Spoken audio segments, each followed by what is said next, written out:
Welcome to Dominion Over Darkness, where breakthrough is real and freedom is fearless.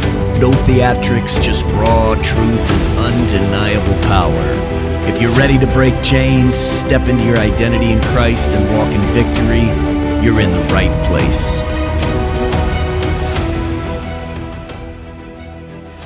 Well, welcome back to another episode of Dominion Over Darkness. We are really excited about continuing the session that we had from last week. So last week we were talking about idolatry and our identity and how those two things work together or against each other, actually, I guess is really what it is. And it's such a big topic that we are going to continue talking about that today.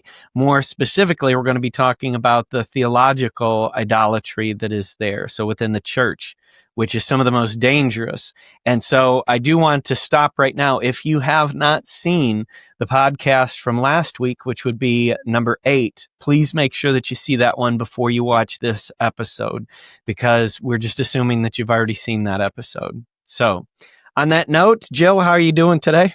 Hi, good. Good to see you. Glad to be back. So this is a topic that is nasty. It is a nasty topic in the sense that it has the ability to destroy Christians in their relationship with God.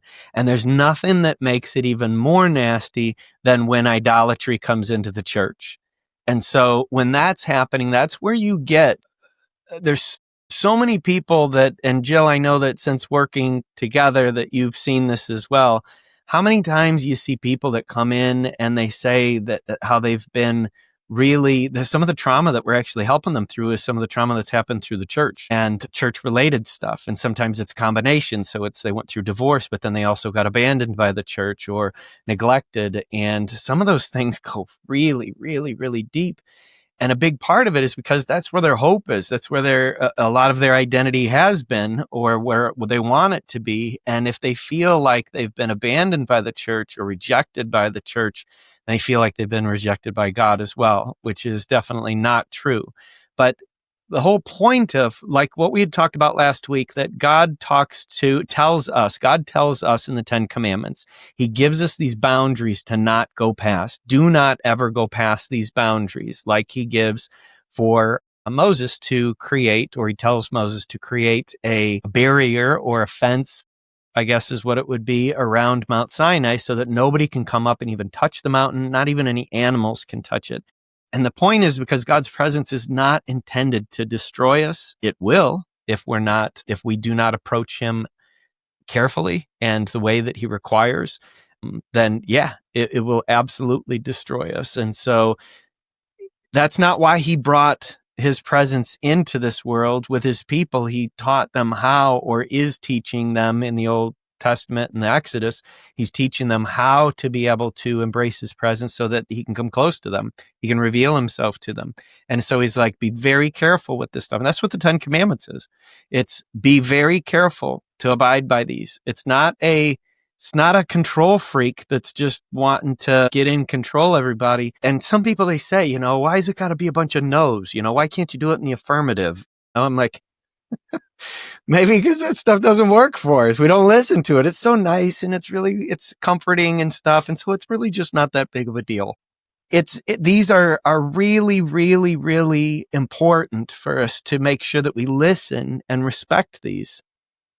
And the first one is in the positive. Remember that I am Yahweh. I am the Lord your God who has rescued you from slavery in Egypt, which means the most powerful nation in the world at that time, that I rescued you from that. You did not do that. I did that. Remember, therefore, you don't need any other idols.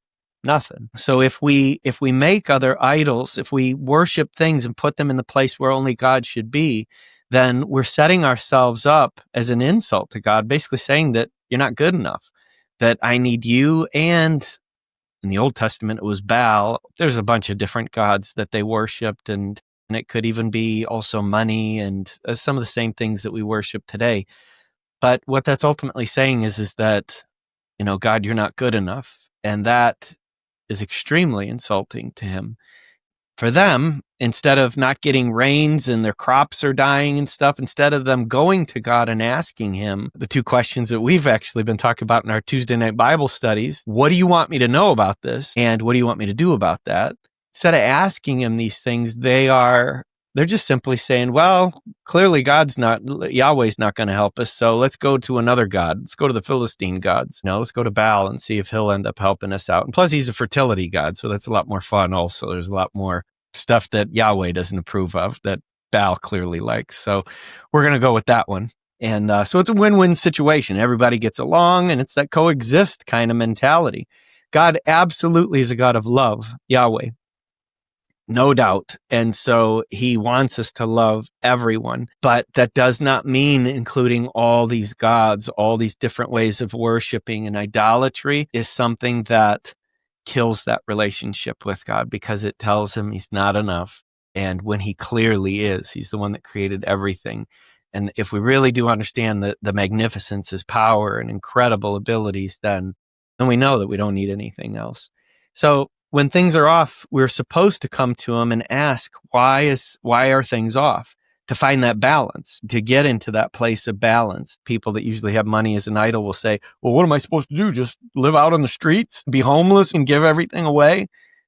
No, it doesn't have to be a pendulum swing of one extreme or the other. It's a balance. Of course we need money, but it doesn't need to be what rules your life. In fear, or in pride and arrogance and security.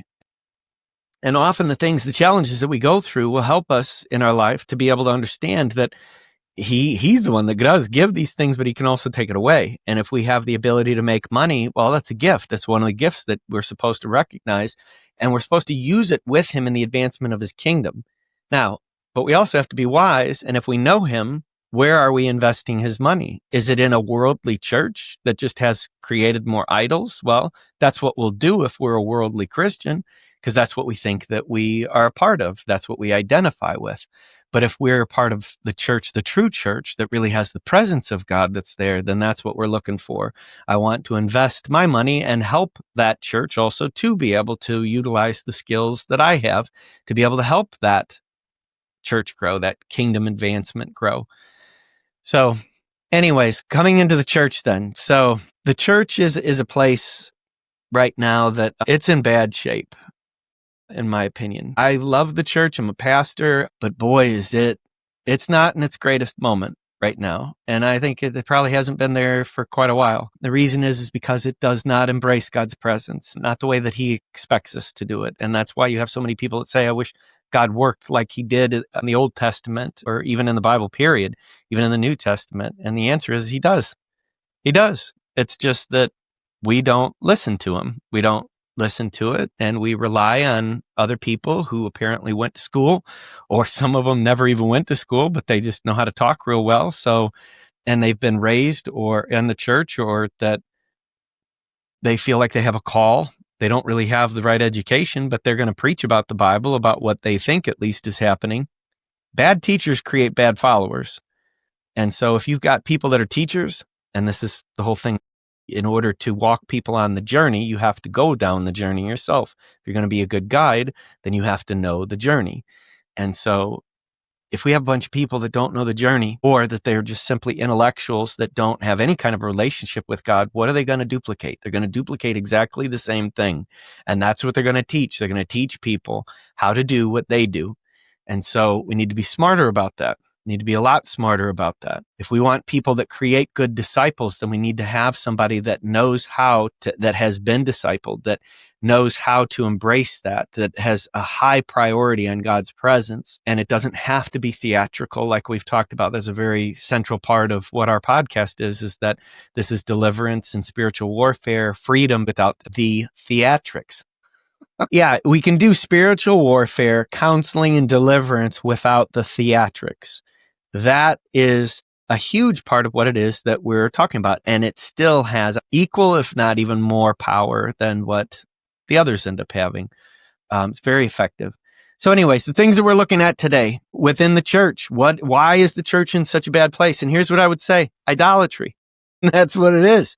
That's why. And so Is this an important thing that we need to focus in on? Absolutely. If we're going to reform the church, then we have to understand the types of idolatry that's in there. And these that I put in the book are only a handful. There are tons. Like we had said in the last session, we are idol making machines. I mean, nonstop, that we just continue to do this. So these are only examples of what it is that we're dealing with. So the first one that's in the book is talking about comfort versus suffering. So, gosh, there's a reason why I put that one up front. All of us, I think it's human nature that we want to be comfortable. We want to be secure.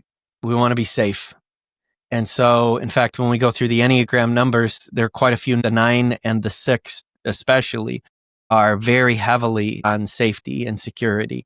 And so all of them want to be in a good place and want to be happy. But so comfort, what does that mean?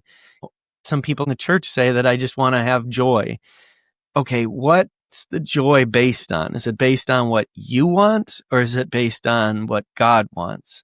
What is it that's based on? Because that's really, really important right there.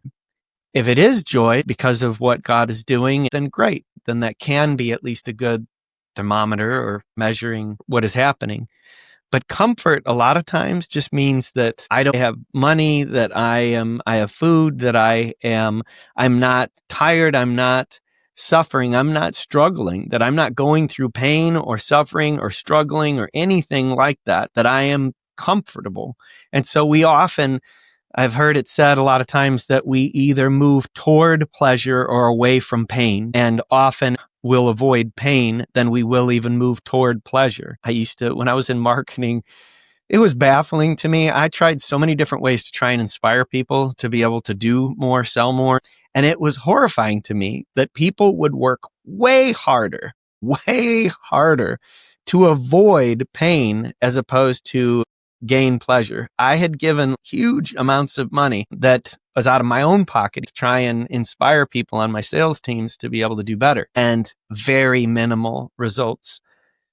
I had them do these pie in the face contests that were absolutely horrifying. It was anything goes. It just couldn't be it had to be edible, and it had to be something that wouldn't hurt a person's face, that had to be soft. And so they got really creative and just did some really disgusting things for it. But yeah, these people would work so hard to not get an anything goes pie in the face. I was amazed and horrified at how strong people would work for that stuff. It was crazy. And that's the way we are. You see it in the Bible also, that God talks about it in quite a few different places, in Deuteronomy, in Jeremiah, where he talks about how I rescued you out of slavery in Egypt. And when I provided for you, you became comfortable. And when you became comfortable, you forgot me and you rebelled against the God of your salvation, the rock, him whom life comes from for you, especially. You forgot him. And so at one point, he started to kill them. And that's when they started listening finally. So the point is when I talk to people in counseling, a lot of times they'll say, why do I have to go through certain things? And I'll use myself as an example. I had asked God many times, why did I have to go through everything that I went through? Because it was pretty violent for me. I mean, it took me almost to a place of taking my life, and very dark, very, very, very dark. And he said, because I tried, that was the only thing left, that you weren't responding to the other ways that I reached out to you. And that's the case with all of us. That's sin. Comfort is what we want, but suffering and struggles is where we learn. That's where we grow. That's where we mature. And so what God ultimately tells us is that you don't have to fear the suffering. You don't have to fear. I mean, this world isn't going to be suffering all the time, but the point is that if you're willing to face the challenges that you have in your life with God, then we don't fear the challenges. We don't fear the suffering, because we know that this is a place that we can grow. This is a place that we can evolve with God and grow deeper with God. But what we do usually is that we just go into a place of fear and anxiety and panic, and then anger and bitterness or desperation and depression and all of it. And so we just avoid it. And we've talked about in our podcast before, but it's the empire mentality when we're trying to live in the kingdom of God.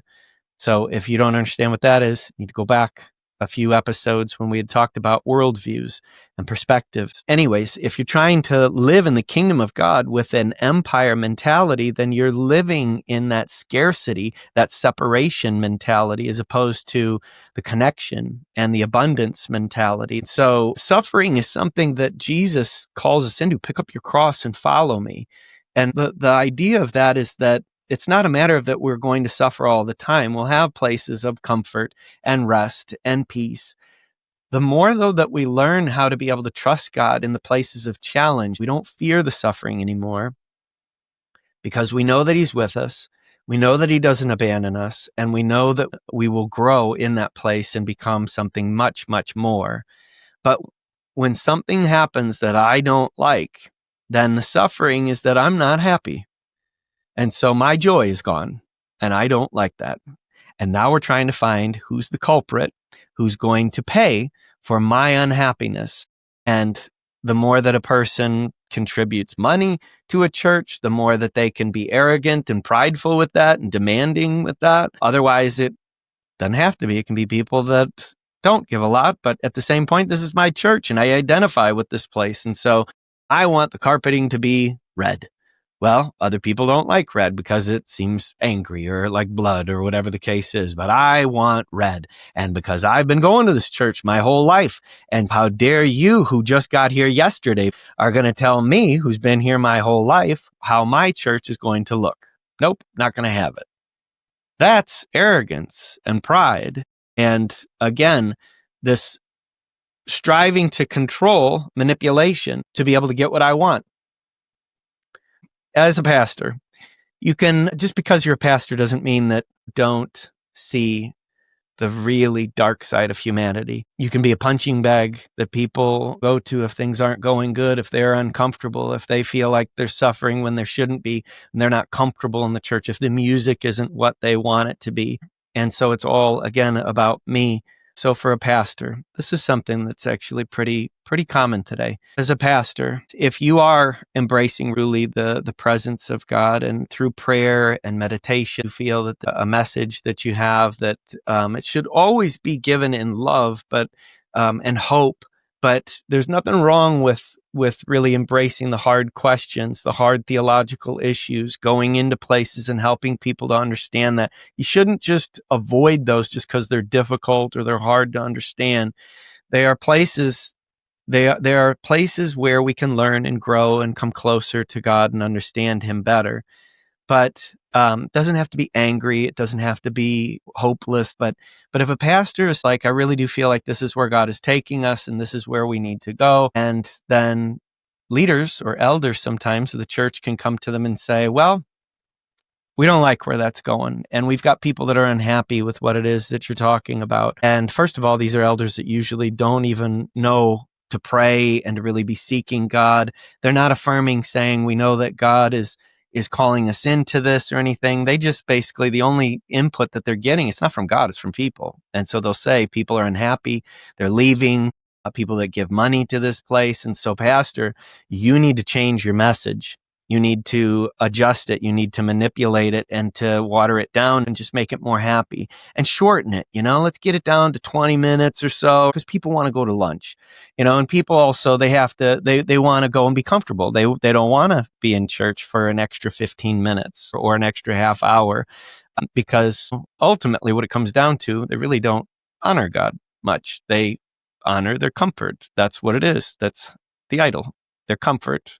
And someone will say, well, I have kids' events or whatever it is that's going on. You got to make a choice.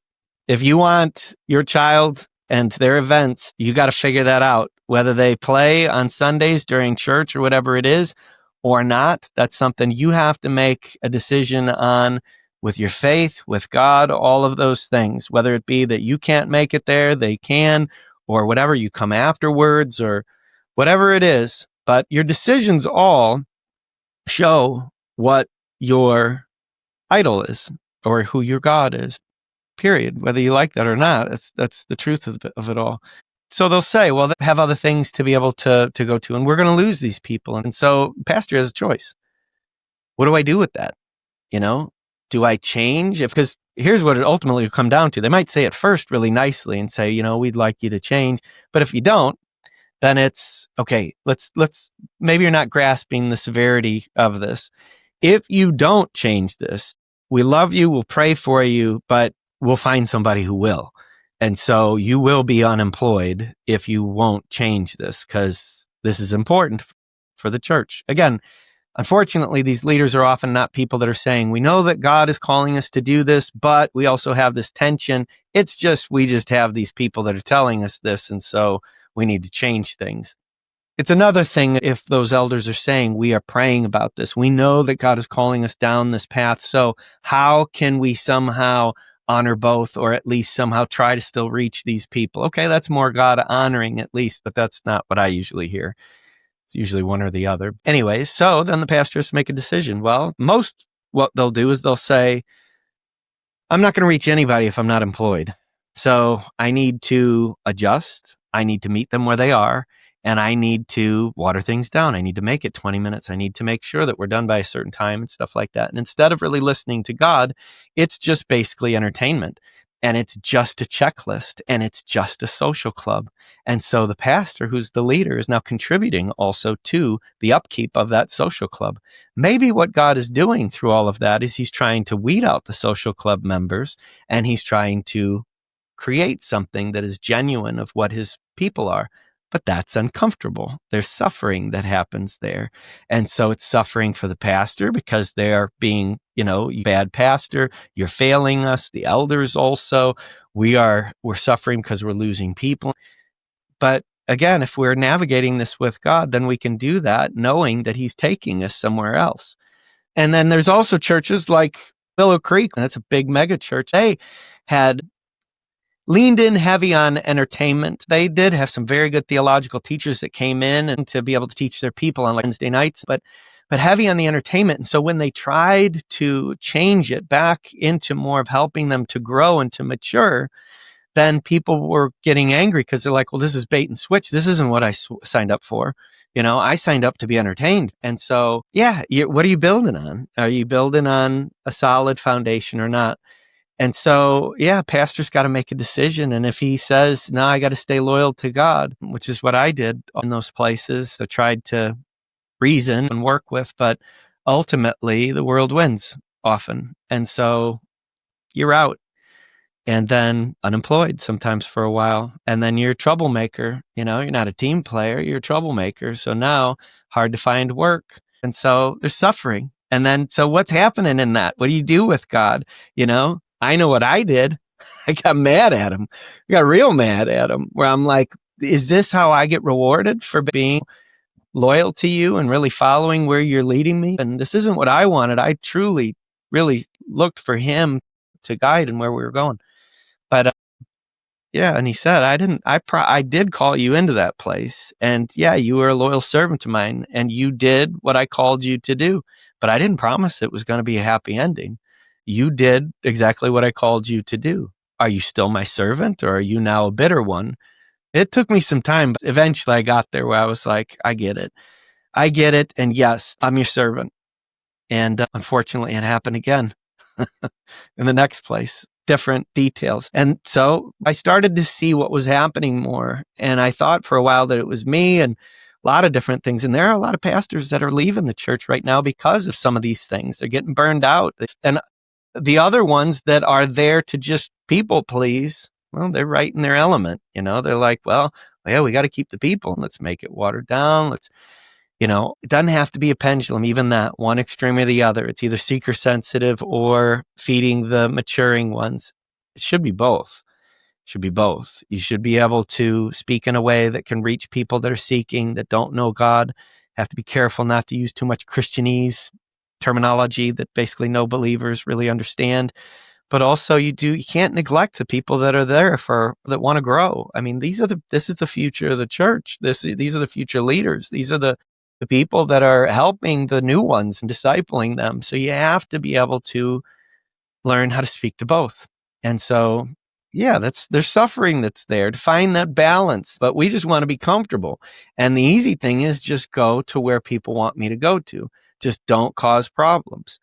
The bigger thing is that God calls us to know him first and then let him lead us into wherever he's leading us, whatever that is. But it's not me. It's not my want. It's his want of what he's doing. Some people, you confuse the two where they say, well, this is what I want, but because I'm a pastor, that must mean that it's from God. No, that's not how it works. That's not how it works.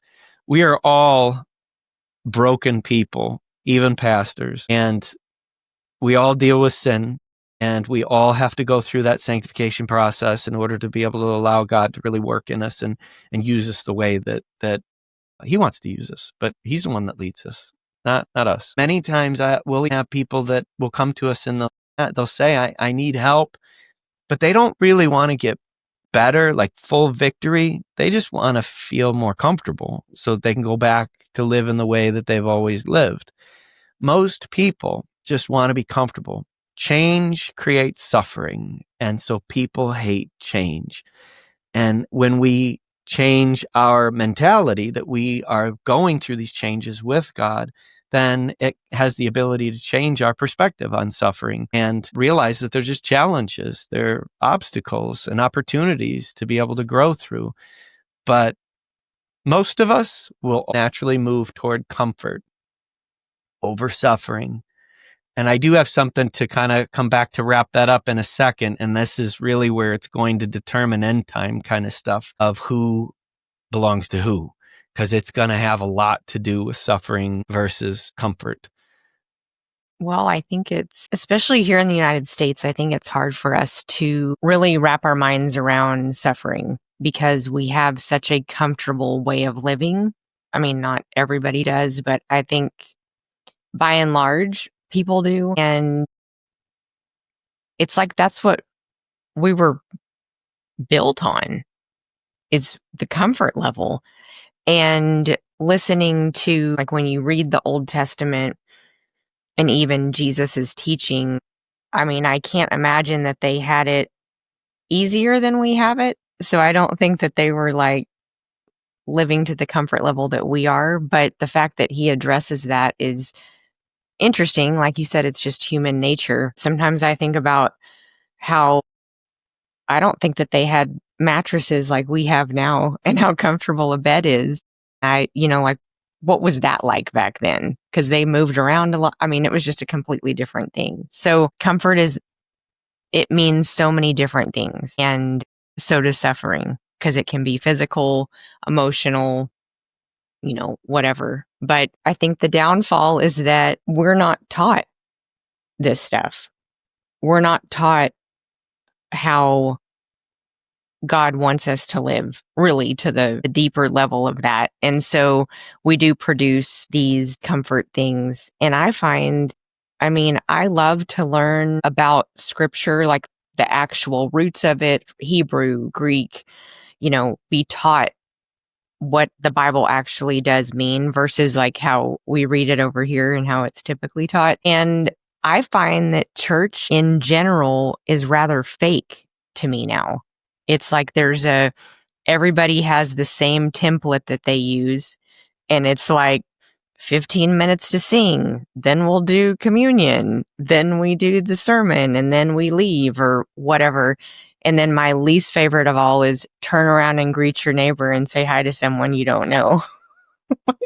But it's just like there's this formula that so many churches follow that in my opinion, it has just become fake. And social club is a good way of putting it. And that's not the way that God created it. The church is actually the body of believers. It's not an actual building where there's a formula and all of that. So I don't know how we are even supposed to get that out of us, especially living over here in the United States. And yeah, it's way more easy to be comfortable than it is to go through suffering. But like you said, suffering is where I think everything is produced in us. And if we allow it, I mean, we can, of course, become bitter and cannot bear any fruit. But if you do learn to go through suffering and keep your eyes on God and ask him the questions of, what do you want me to learn from this? Not, why is this happening to me? Which that's hard to do. But then he does show you things. And just like you said, it produces character, and it just automatically removes things out of your life that need to be removed if you allow it to happen. It's kind of like a purging almost. So it's necessary, but it's not fun. Yep. Yeah. And that's, I mean, you guys keep hearing me coming back to COVID, over and over and over again. And part of the reason why I do is because it is something that we have to learn from. And COVID was something that was a great example of this comfort versus suffering side of things. So even Christianity, a lot of times, instead of being something that really is a transforming, life-changing, intimate relationship with God, that we become healing agents to other people and drawing them in. Instead, it becomes this oppressive tool to force people to live in a way, a structure that I like socially. And so if you don't follow the things that I see that the Bible is talking about, then you're not good and you need to be disciplined and you're going to hell and you're going to burn forever in hell. It's the ultimate fear to use against people. Now, is there some truth? There's truth. The truth is that we as people, as a whole, we were given this incredible honor, which is to know God and to be created in his image and likeness. I mean, that's a huge honor that we are given. We have not only a communication, but a relationship with God, that he is transforming us more and more and more back through Christ into the image and likeness of his Son, which is ultimately of God. That's insanely, I mean, that's at the highest honor, I believe, that there is. I mean, that's why it says that angels even look in awe at the things that God is doing here on earth, and especially for humans and stuff. But there's a high accountability that comes with that then. So what do you do with that? Do you take that life and live it in a way that's self-centered, self-indulgent, and my comfort, my security, and it just protects me and my family and everything that I have? And if we use God to try and create that protection, it's even worse, because now we're using him to do what Satan does. We're using him as the ultimate authority, which is what Satan does. That's what he did with Eve and trying to manipulate in the garden. That's why that's such a bad thing. And that's where, especially in the book of Revelation, and let me try and correct something real quick right here. Revelation is the name of the last book of the Bible, not Revelations. It's not plural. There's not multiple revelations that are going on. It's just one revelation. There's one revelation, and it's the revelation of Jesus Christ. It's revealing who he is. And I say that only because I've seen people that are leaders in churches. It's one thing if a person's brand new in the faith. Of course, I'm going to have, patience with them. But when a person is a leader in the church and I hear them talking about the book of Revelations, and I'm like, come on. But in Revelation chapter 12, that shows you a huge part of what is happening with Satan and God and Christ and with God's people, and that they conquer the serpent, which is Satan, the dragon, the red dragon from Genesis. They conquer him through the blood of Christ and their testimony to Christ, even to the point of death. It's not testimony that's arrogant and condescending. It is in Jesus's image and likeness. They wear his blood. They follow him. They are reflecting who God is the way Jesus did it when he came. Those are his people. But Satan is furious with what God is doing, and his focus goes upon the church. So it says that it goes after the woman. The woman is not Mary. I guarantee you most people think that the woman from Revelation 12 is Mary, because it says that this woman that has 12 crowns and stars, that she gives birth to this child miraculously, and he will rule the nations, which is obviously Jesus. It's God's people. she is an image. All of Revelation is heavily image. It's not literal. You can't go back and forth, pick the things that you want to pull out that are literal, and then have the rest of it is image. And it's apocalyptic literature. You need to understand what the literature is so that you understand how to read it. You don't read poetry the same way you read history. And so, anyways, unless it's poetic history, then you have to read it with kind of a combination of the two. But it's apocalyptic, which is heavily imagery focused and laden. So you need to understand all the imagery, and all the imagery is from the Bible. So in order for, you don't have to go outside the Bible to be able to find this stuff. You find it all within the Bible. That's the key. But the woman is God's people, period. The 12 stars are her covenant with the 12 tribes of Israel. And then it's also alluding to the 12 apostles going forward. And that really links the two together. The 12 apostles are very important because it links to the 12 tribes of Israel. And so she becomes the church, but she is initially Israel, is what she is, the true Israel, the loyal Israel. That's where the Messiah comes out of. God's people will be persecuted. So will it be Israel? Yes, it will. Will it be the church? Yes, it will. Those two will be persecuted. That's where Satan's focus goes to, is those two things. What's he going to do in his persecution against the church in these times, God's people? Deception, to get them to want to be more comfortable. That's the biggest way to get them to create idols. Don't you just want to be comfortable? It's the same thing that he said to Jesus when he was being tempted in the wilderness. If you just bow down and worship me, I'll give you all this. This is all mine. Now, that wasn't a lie. All of this, temporarily, it's all Satan's. And he's like, I'll give it all to you. Just bow down and worship me. And the point is what he's saying to Jesus is, because Jesus could say, well, this is going to be all mine ultimately, but Satan would say, but you don't have to go through the cross if you worship me. I won't make you go to the cross. Comfort. That's exactly what he plays into with us. You don't have to suffer. Just stay with me. But it's such a lie because we suffer.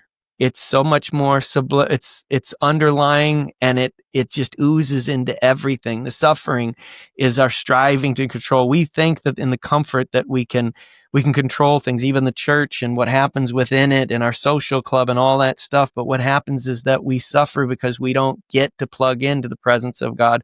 We don't get to watch him work miraculously through people. We don't get to watch him heal us of all of our wounds and things that we've gone through from our past, whether it be abuse or desires and temptations that we end up chasing, and all kinds of different things that can really just destroy us. If we embrace God, then he will heal us of all those things. Not only that, but then it teaches us to be able to be part of healing and bringing other people into that. If we choose to follow Satan and just be comfortable, our suffering is that we don't get a chance. Two things. Number one, we live a lie as Christians that do not belong to God. We will be one of those people that Jesus talks to and says, away from me, I never knew you, meaning relationship. And they say, didn't we cast out demons in your names and do miracles and do all kinds of great things in your name? And he says, I never knew you. Away from me, you evildoers. Relationship is what he wants. He's looking for relationship. Relationship is facing our suffering, our trials, tribulations with God, and him teaching us to overcome, him exposing demonic presence that might be within us, exposing wounds psychologically and spiritually, and helping us to be able to overcome that. But if we're too fearful, then what we fear more than God is suffering, which can be demonic elements. It can be a lot of different things. And so, yeah, what we want to be comfortable. It's one of the greatest idols of humanity, period, in and out of the church. We just don't want to suffer. And suffering is often linked with change. And so we don't like change. We don't like suffering. We just want to let me stay. I found what works for me, and just let me stay here, stay in the boat. But if that's the case, then Peter didn't want to get out of the boat and walk on water, then yeah, he would have stayed in the boat. But he would have never walked on water and seen what he was capable of doing when he ends up plugging into Christ. That was a huge thing. That's what God's calling us into, is get out of the boat and walk on water with me. But you have to realize that you need me to walk on water. You can't do this on your own. You can't do this on your own. The church can't be the church on its own. It's a social club without God. That's all it is. It's a social club. And it can be a pretty nasty one also for any outsiders, because that's what it is. You have to abide by these certain things or you're out of here. People that get divorced. Sorry, you're out. But I need you now more than anything at this point. Sorry, you're out. I've talked to people recently that I counsel, and some of them sharing with me some of the things of suffering and comfort. There was a person that told me that she had to give a ride to a person that was a witch, former prostitute, and among other things also, and was very uncomfortable with that. And I think a lot of people would fall into that boat, because I've shared that with a couple of people, and they're like, I don't think I could do that. I don't think I could stay in a relationship of talking with a person that's a witch, that also is in prostitution, that's divorced, that has a few kids. Why? What are you afraid of? Well, they're going to rub off on me, or maybe they throw a curse on me, or, maybe my husband's tempted by them because they're a prostitute. All those things are fears of suffering. But what are we afraid of? We can't love the world if we're afraid of it. You can't. It's impossible. We have to be willing to be like Jesus, where we can go and touch the leper and not be afraid, knowing that if God has called us to this, that we can embrace them and not be afraid.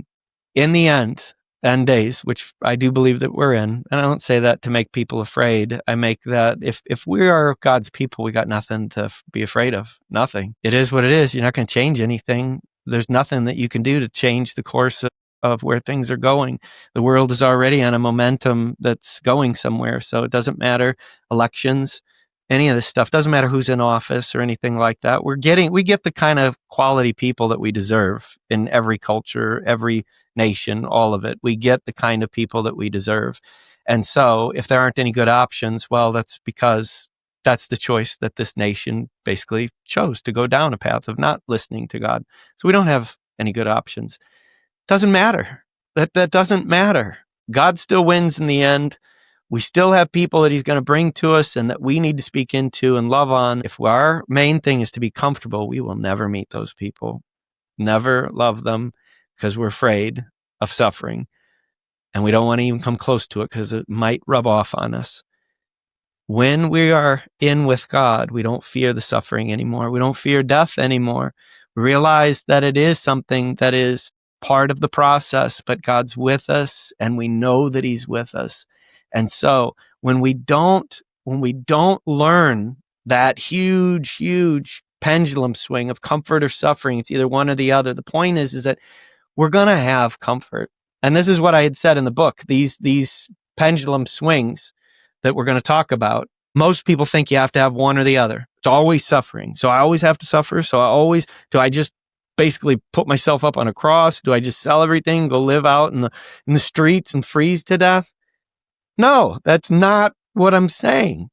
It's not afraid of suffering. That's the point. And it's not trying to stay in a place of comfort all the time. If we say no to something, it's sometimes because we're not comfortable with it or we're afraid of it. So it's that balance, all of these tensions, these pendulum swings that we're going to talk about. It's finding the balance in between both of them. We can be comfortable in a sense, knowing that we don't fear anything, but we don't even fear suffering.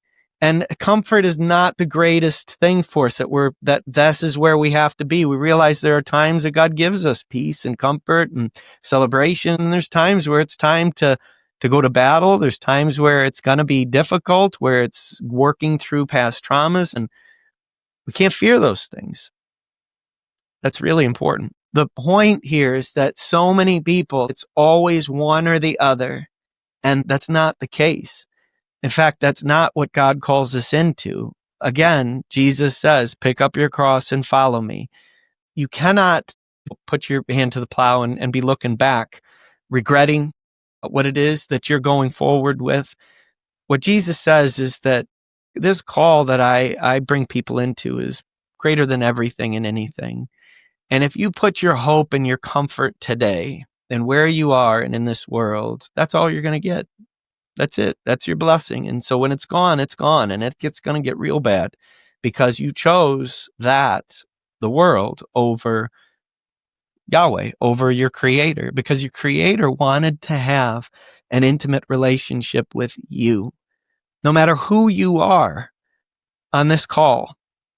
And anybody that is listening to this and saying, yeah, but Derek, you don't understand what I've been through and what I've done, or the things that have happened to me, or how many divorces that I've been through, or just whatever it is. I don't have to. God says that there's nothing that is too great for his grace, for his forgiveness, for his mercy. There's nothing that's too great for Jesus at the cross and the resurrection. Nothing. Everybody. And anybody that thinks that that's not true, that's a lie. And you're believing a lie. And so that's your choice. But what God says is that you are all suffering. You live in a world of suffering. That's what sin does. I gave you a garden that had no suffering, no death, no fear, no anxieties, nothing bad. And yet the only thing that I required is that you listen to me, because I'm the one that is the life-giving agent. And if you listen to me, stay plugged into me, then we are united as one. But the moment that we chose that we didn't want to listen to him anymore, then we became separated from him. And if we unplug from that life-giving source, now death comes into play. And we are learning that. It's the tree of knowledge of good and evil. We're learning it. And yeah, we become like God in the sense of knowing the difference between good and evil. God can know it and not get consumed by it. He can know it very clearly, perfectly, and not be impacted by it, not come into it.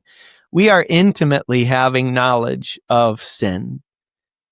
And what he says is that I'm giving you a path out. If you want to live the lie and what's self-centered, and some of you, will be very comfortable and you create lives for yourselves that are very comfortable for your family and all that, and that's great.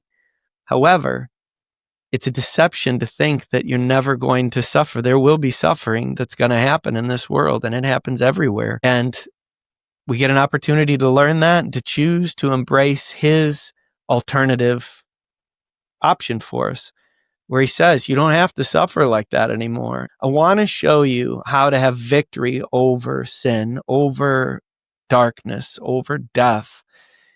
And I want you to be part of my kingdom that is a life-giving kingdom, powerful. But you can't idolize comfort and fear suffering so much.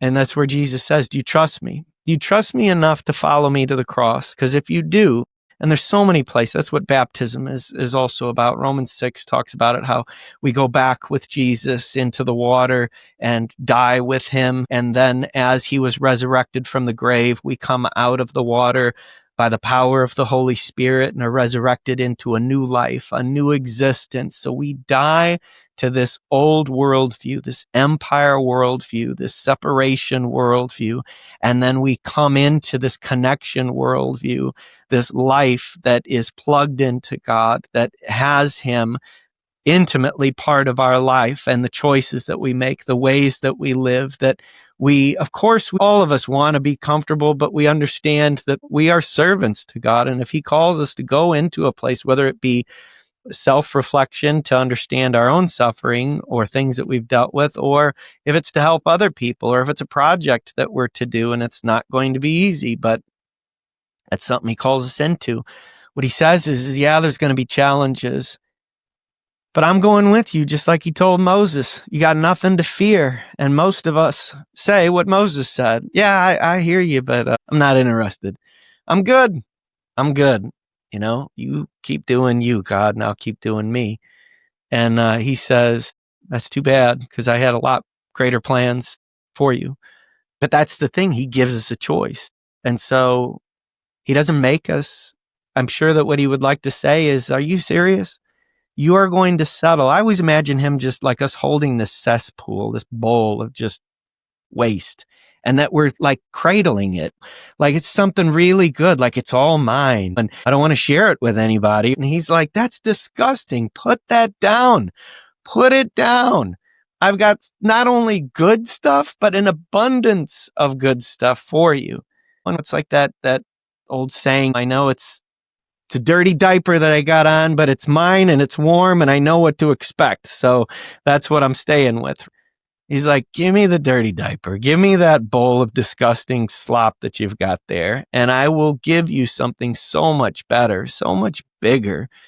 And that's the call that Jesus says, the ultimate test of faith. Do you trust me enough to follow me into facing death itself? And death can be a literal thing, but it also can be an image for our pride, our control, our comfort, all of these things, our fear of suffering. Do you trust me enough to face suffering face on?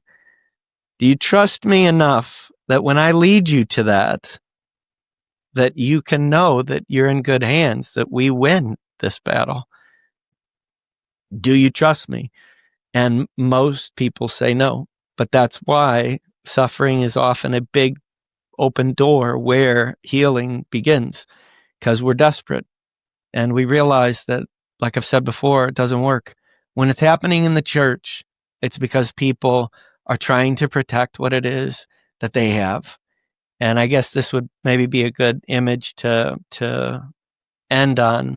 I remember watching football with my wife. When we first started dating, she never really got into sports, period. It's amazing. It's funny to watch her watch like baseball and football because she gets into the stats and everything, where she's like, did you know about this and about this person and this coach and this and all these stats? Like, I have no idea about any of that stuff. She's like, this is amazing. This is really cool. She's learning football. And I remember I was getting irritated this one game. So I'm a Bears fan. I grew up in Chicago, and the Bears, oh my gosh, they are just so horrible. They just, I mean, 85 is like the one place that I think that Chicago people, they just live in that forever, that it's like that's their only hope. That's their place of comfort, but it's suffering everywhere else around that. Anyways, I was frustrated with them because I'm like, they always do this. It was at the end of the game. I said, they've stopped playing to win. They've got a little bit of a lead, and instead of staying with what works, they are playing, they have the momentum, they have the lead in the score, and now they resort back, and it's not even a big lead, but they resort back to this playing to not lose. They don't want to lose what they have. Whenever we have that mentality, we've lost. And they always do. Whenever they have that mentality, I get up half the time and I just turn the TV off. I'm like, there they are again. They're playing not to lose. You got to play to win. And the only way that we play to win is when we plug into Christ. That's it. It's the only way we win. Otherwise, the forces that we are working against are way more powerful than us. And whether it be if they're deceiving us into thinking that comfort is better than suffering, Christ says, come and suffer with me and you'll find true life. This world says, come and be comfortable. And that's where you'll find true life. And both are deceptions. Both of them are. With Christ, he says, you're facing your fears with me. And in that place, you're going to see that you got nothing to fear at all. And the other side, you think that you're getting control and comfort. And in reality, it's a deception to pull you into deep-rooted death and suffering and hopelessness. And even if a person goes their whole life with being comfortable and deceived, at the very end of it, I guarantee you, they're not going to have peace, the hope, and the eternal life that those that are with Christ. So, yeah, we got to learn how to play to win. Again, there's only one way to do that. We learn how to plug into the presence of God. But if we make comfort an idol, then even if the fear of suffering is an idol, which again, that would be kind of two different ways of looking at it, we've also lost. That's what Satan wants. Well, I've thought about this several times when you were talking about the garden. I saw this, I guess it was a meme. I don't really know what it was called, but it said, and I love people that are like quick-witted. I'm not very quick-witted, but I really do appreciate that kind of humor. And it's something about in the garden when Satan deceives Eve and says, if you eat this fruit, you will become like God. And it says, why don't you eat that fruit? I'm like, man, wouldn't that be hilarious if that is how it actually ended up instead of the way that it did? But valid point. Like, if that was the key, then why wouldn't Satan have done it? And it's, he knew better. It was a deception. And, it's all of these things are so, I think about like, what would it have been like to actually have been Eve or been Moses and have these literal face to face encounters with either Satan or God himself in however they presented themselves that humans could see and still live. But it just goes to show like it doesn't matter if you have that right in front of your face. At the end of the day, we're all human. And so it obviously wasn't any easier for them to be right there experiencing that than it is for us to trust now. In my mind, I think it would be easier, but it wasn't. Like the Bible is full of stories of people being people. Like that's what we are. So anyway, it's not an easy thing to do. It's not easy to follow Christ. And I wish that it was taught more about what that truly means when somebody does want to give their lives to Christ. And I think that there are churches that do a good job of, discipling people and really going deep into those things and teaching them what that means. And then after you're baptized and you give your life to Christ, what does that look like? But I think more often than not, we're looking at it just to win souls to heaven, whatever that means, and not really teaching people what it means to follow Christ and how hard that is. It's not easy. And I don't know if being told that would make it any easier, but maybe it could prepare people for the things that will happen, because I think anytime that you put your hope into anything that's other than God, it's probably going to be taken away from you at some point just because of the natural order of things. And what I've found is that the closer I grow to Christ, the easier it is for me to let go of things that I was holding on to so tightly.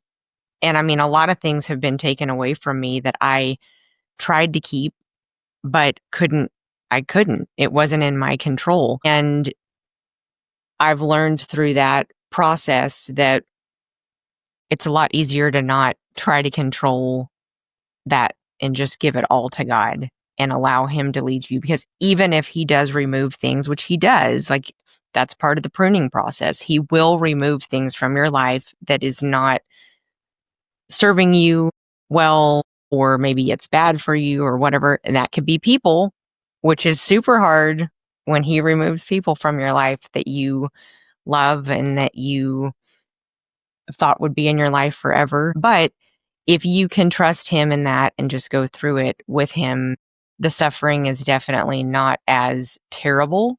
It still hurts and it's not something that you want to go through, but he can really not only bring healing, but also teach you things, as we've talked about in other episodes, just how it's ultimately for our good if we allow him. Yeah. And it all comes down to that heart of surrender, which a lot of people don't like to hear that one either. Surrender. And that's the part of it that really, truly, it's the hardest part about Christianity. That when I hear people say Christianity is so hard, it's so hard being a Christian, I'm like, the hardest part about being a Christian is surrender. Once we learn how to do that, then it gets actually a lot easier. It's far from impossible, but the hardest part of it is surrender. When we really do surrender ourselves to Christ, until we do that, we're never going to really understand or ever experience the kind of victory, not even close to what it is that God has given us. And it really is, a lot of it is letting go of our control, which also is comfort, not fearing the suffering because we know that God is with us, And in that place, that's the journey that he shows us that he's trustworthy, that he does show up, and that everything going forward, that it changes everything about how the way we think, the way that we live. People that say, well, it's just all Christianity is just a deception. The social club Christianity is a deception. Yes, I would agree with that. But the real relationship with God, Christianity, no, that's the real deal.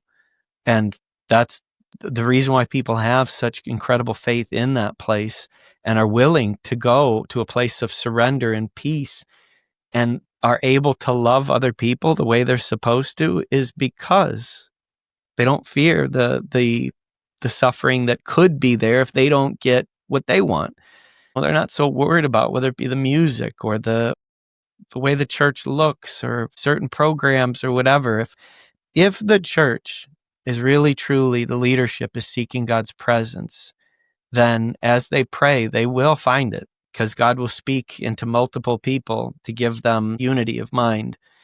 And if your passion isn't in line with theirs and all of those people really do know God, they're listening to him, they can hear him, then maybe yours just isn't the right time for it, or it's not God's will, period. We got to, again, hold that up and surrender and be like, God, what do you want me to know about this? What do you want me to do about it? And sometimes it's just, you go along with it. Sometimes he might be leading to leave or to go somewhere else. But the point is we don't fear suffering, and we definitely don't strive to control so that we can stay in a place of comfort, all about me. So on that note, that's probably a good place for us to wrap up. There are tons of these. And the reason why we're slowing down on this, because this is something that if we miss this, we're going to miss all the good stuff also that comes on the other side of it. So deceived into grabbing what I want. And all of us, every human has a tendency to go to that place.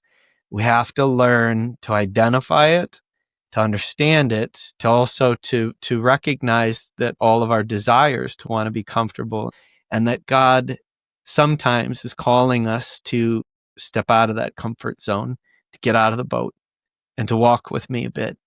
And we're shaking. We're walking on something that we shouldn't be walking on, because it's water, because it doesn't hold people up, not because it's holy or anything like that. It's the wrong thing to do. It's just not the way that the world works, but God is calling us into that. And so if we want to be used by him like that, then we got to learn how to think like a person in the kingdom thinks. And that's connection. It's not empire separation mentality. We've got to change our thoughts. And that has to change with every one of these idols, that we do need to, once again, we find that balance again. And the balance isn't so much of, we don't suffer all the time. The point is that we don't fear suffering. Suffering's coming whether we like it or not. Yeah. So the best thing with being Christian is that we face that with God, and we know that we're not alone, and we can face it with incredible peace. And if we have that mentality, we can face end times, revelation stuff with total peace, knowing that there's going to be a lot of destruction. There's going to be a lot of deception. There's going to be a lot of wars and people getting hurt and killed and so forth. But all of that is to hopefully bring a world that does not want to hear from God, that wants comfort. He's saying, this is my last call to you. This is my last call. Really don't want to judge all of you in this way, but I am trying to show you that all of what it is that you put your hope in, like you said, when we make it an idol, it is going to get taken away, whether it is just because life, that it dies, that the bottom line is that we live in a world that's not eternal. It dies. I mean, we die, things die within it, whether it be people or even money doesn't last forever. All of these things can be taken away. And that's what he's doing in the book of Revelation, that we see is that he's taking away things from this world, and it's exposing idolatry, and it's hopefully giving a chance for people to make a final decision before final judgment does come. as Christians, we're supposed to be people that can speak into it, not as judgmental and see, you got to get your life in gear, whatever it is. There's a different way. There is a different way. Yes, you're overwhelmed with anxieties and fears, but there's a different way that you don't need to be afraid, that you can come into this, and we show them how to walk in that. It's an incredible opportunity for us to be able to participate in the advancement of God's kingdom in a good way, in a loving way. We get wrapped up in the political. We get wrapped up in my church of what it's not doing or what it is doing and all the social club kind of stuff or my comfort. Then we're going to miss the real point of why we're here. And so, yeah, really big. It's one of the biggest idols that there is. And I would say it crosses over theologically, but also even into the world in general. Theologically, with the church, it's us trying to control our social club to make sure that people that we don't want to be a part of it don't get in. They're homosexuals, or if you don't do certain things, they've been divorced once, well, you can't be in leadership at least. And all kinds of things to try and control. And people will use God's word of saying that, well, it's God's word that we're just abiding by. Not necessarily, because God's word doesn't give us every single situation. He also shows us that there's gray areas and that we have to understand his character so that we understand also how to implement his word. And what Jesus shows us is that we are to love. We're to love God and to love one another. And if we understand what God is doing with his word, then we'll also understand how to implement his word with other people in a way that does show grace and mercy, also shows love, but also doesn't just give them a free rein to do whatever they want. There's always consequences, but all of this should help people to come into that relationship. If they stay outside the relationship and they still want to control, well, again, they're still looking at comfort and control and fear of suffering, so they haven't come in yet to the relationship. And so there is a consequence for that, and it is going to be fear and anxieties and doubt and darkness and all of that. You come into the relationship, all that stuff starts to fade away. It might get worse before it gets better, but it gets to a point where all of a sudden something snaps, and it does go into a place of, I have to either let this go or it's going to consume me, one of the two. Yeah, it's, again, the journey is what helps us to be able to come into the true relationship. So, yeah, this is one of idols. We've got quite a few more, so we'll go next time into some of the other ones in the book. The next one that we have is Old versus New Testament and sovereignty versus autonomy. Probably be able to combine those two next time. But on that note, I know I've had a lot of fun, like you said, a couple of times before. This is one of my favorite topics, and the biggest reason is because I see how much impact that this topic has on people. And if we can get this one right, I think we can help people come out of the darkness a lot more and more into the light. So we hope you had a good time and have a good week, and we'll see you next time. God bless. Bye, guys.